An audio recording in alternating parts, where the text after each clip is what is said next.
Hi friends, welcome back to my channel. എൻ്റെ പുതിയ വീഡിയോയിലേക്ക് എല്ലാവർക്കും സ്വാഗതം. ഞങ്ങൾ സൗദിയിലെ റാസ്തനൂരിലാട്ടോ താമസിക്കുന്നത്.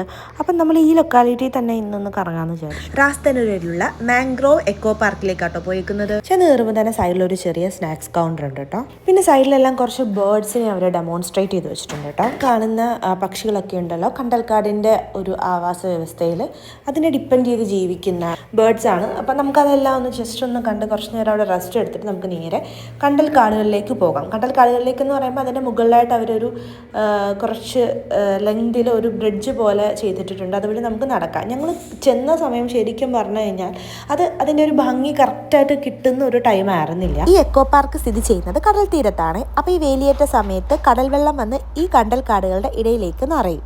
ആ സമയത്താണ് ഈ സ്ഥലത്തിൻ്റെ കറക്റ്റ് ബ്യൂട്ടി നമുക്ക് കാണാൻ പറ്റുക.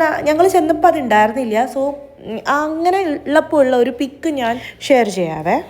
ഇതാ കണ്ടോ, ഇതാണ് ഇതിൻ്റെ ആ ഒരു കറക്റ്റ് ബ്യൂട്ടി എന്ന് പറയുന്നത്. നമുക്കത് കാണാൻ സാധിച്ചില്ല. ഞങ്ങൾ ചെന്ന സമയം അതിന് പറ്റിയൊരു ടൈം ആയിരുന്നില്ല. സോ വിൻ്റർ സീസൺ അല്ലെങ്കിൽ വെയിലിക്കയറ്റമുള്ള ടൈമിൽ ചെല്ലുമ്പോഴാണ് നമുക്ക് ഈ ഒരു കറക്റ്റ് ഒരു വൈബ് കിട്ടുക കേട്ടോ.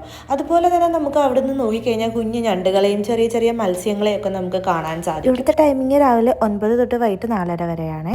സൗദി അരാംകോയുടെ അണ്ടറിലാണ് ഈ സ്ഥാപനം സ്ഥിതി ചെയ്യുന്നത്. പിന്നെ ഇതിൻ്റെ സൈഡിലൊക്കെ ആയിട്ട് ചെറിയ ചെറിയ ഹട്ടുകളുണ്ട്. നമുക്ക് ഫുഡ്സൊക്കെ ആയിട്ട് വന്നു കഴിഞ്ഞാൽ കുറച്ച് നേരം അത് ആ ഒരു പ്രകൃതി ഭംഗി ആസ്വദിച്ചുകൊണ്ടിരുന്ന സ്നാക്സൊക്കെ കഴിക്കാം. പിന്നെ ഇത് കണ്ടോ, അത് അവർ പ്രിസർവ് ചെയ്ത് വെച്ചേക്കും കേട്ടോ. കണ്ടൽക്കാടിൻ്റെ തൈകൾ അവരവിടെ പ്രിസർവ് ചെയ്ത് സൂക്ഷിക്കുന്നുണ്ട്. അഭിമോ നല്ല ഉറക്കമായിരുന്നു. ഞങ്ങൾ കുറച്ച് നേരം വന്നിട്ട് കാറിലിരുന്ന് റെസ്റ്റ് ചെയ്തു. പിന്നെ അവൻ എഴുന്നേറ്റ് കഴിഞ്ഞ് നേരെ ഞങ്ങൾ പോയത് റാസ്തനൂര പാർക്കിലേക്കാണ്.